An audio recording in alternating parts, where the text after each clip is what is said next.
عزیز سے، اللہ انہیں جزائے خیر دے، انہوں نے اپنی طرف سے میرے ساتھ اچھائی کی، وہ یہ کہ جب میں پڑھ کر فارغ ہونے کے قریب آیا تو انہوں نے مجھے کہا کہ آپ پرنسپل صاحب سے ملاقات کریں اور ان سے کہیں کہ میں یہاں پڑھانا چاہتا ہوں، تو آپ مجھے یہاں پر استاد رکھ لیں۔ تو میں نے ان عزیز سے گزارش کی، میں نے کہا کہ میں ابھی دورہ حدیث میں نے تازہ مکمل کیا ہے، فخر عالم صلی اللہ علیہ وآلہ وسلم کا یہ ارشاد گرامی میری نظر سے گزرا ہے، میں نے پڑھا ہے۔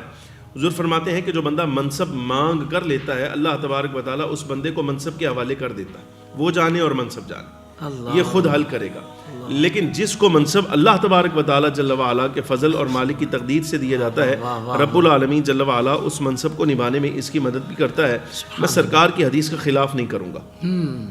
سرکار کے فرمان کے خلاف نہیں کرتا، میں یہ خود اپنی زبان سے نہیں کہہ سکتا کہ مجھے یہاں پڑھانے کے لیے بٹھائیں۔ دوسری میں آپ سے یہ بھی اظہار کروں، یہ بھی زندگی کا ایک بڑا زبردست مرحلہ ہے۔ والد گرامی کا مسلسل یہ مجھے تھا کہ تم اگر وہاں درسیات جہاں تم نے مکمل کی ہیں،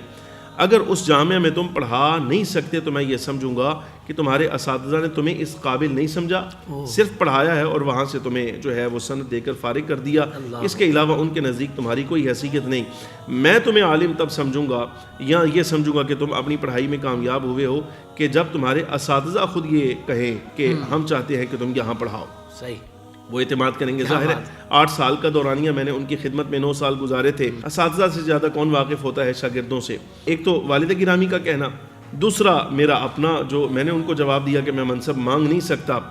تو میں اسی تیاری میں کشمکش میں، مجھے یاد ہے 10 شوال المکرم کے بعد اپنے گھر میں آرام کر رہا تھا، سوچ رہا تھا کہ اب کیا کرنا ہے۔ دل میں یہ خیال آیا کہ جو اپنا مدرسہ خانقاہ شریف کے ساتھ ہے، دربار عالی حضرت شاہ ابو المعالی رحمۃ اللہ علیہ کے ساتھ جو ہمارا اپنا مدرسہ ہے، اس میں میں ایسا کرتا ہوں کہ کچھ تعلیم کا آغاز کرتا ہوں، حفظ قرآن کی کلاس جو ہے وہ پڑھانی شروع کرتا ہوں، باقی جو اللہ رحم فرمائے، مہربانی فرمائے، جو اللہ رب العالمین جل وعلا کا فیصلہ، اللہ کا کرنا۔ میرے استاد گرامی حضرت مفتی اعظم پاکستان مفتی محمد عبدالعلیم صاحب سیالوی دام ظلہ العالی، 92 برس اس وقت عمر ہے، درسیات خود پڑھاتے ہیں، تو ان کی خدمت میں خاص مجھے رہ کر بہت سا میں نے فائدہ استفادہ ان سے کیا۔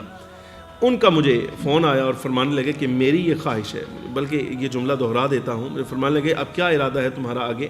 میں نے کہا جی میں اپنے مدرسہ میں حفظ قرآن کی کلاس پڑھاؤں گا، اردو سپیکنگ ہے، پنجابی بہت کم بولتے ہیں، لیکن پنجابی میں فرمانے لگا کہ اگر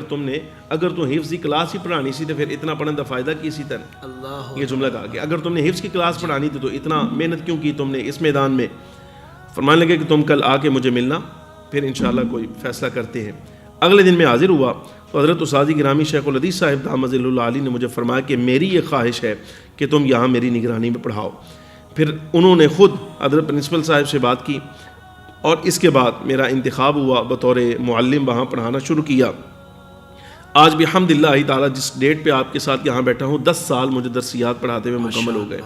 اور اس دورانیے میں نے یعنی ایک تو خطابات کا سلسلہ، پھر تحریری سلسلہ، اور یہ سارے معاملات کے ساتھ ساتھ یہ تدریسی سلسلہ بھی الحمدللہ رب العالمین جاری و ساری ہے۔ اور میرے ابتدائی سال جتنے تھے، میرے اسباق کا انتخاب بھی میرے استاد گرامی خود فرمایا کرتے تھے کہ اب تم یہ پڑھاؤ، اب یہ پڑھاؤ، یعنی جو شروع آغاز کے اسباق تھے چھوٹی کلاسوں سے آغاز کیا، اور اس وقت الحمدللہ رب العالمین بہت سی بڑی کتابیں ایسی ہیں جو اساتذہ کی اجازت کے ساتھ میں نے کوشش کی ہے پڑھانے کی، اور الحمدللہ رب العالمین کبھی انہوں نے یہ نہیں فرمایا کہ ہمیں تم سے یہ شکایت ہے تم پڑھانے کا حق ادا نہیں کرتے۔ اپنی طرف سے کوشش کر کے الحمدللہ حق ادا کرنے کی کوشش کرتا ہوں۔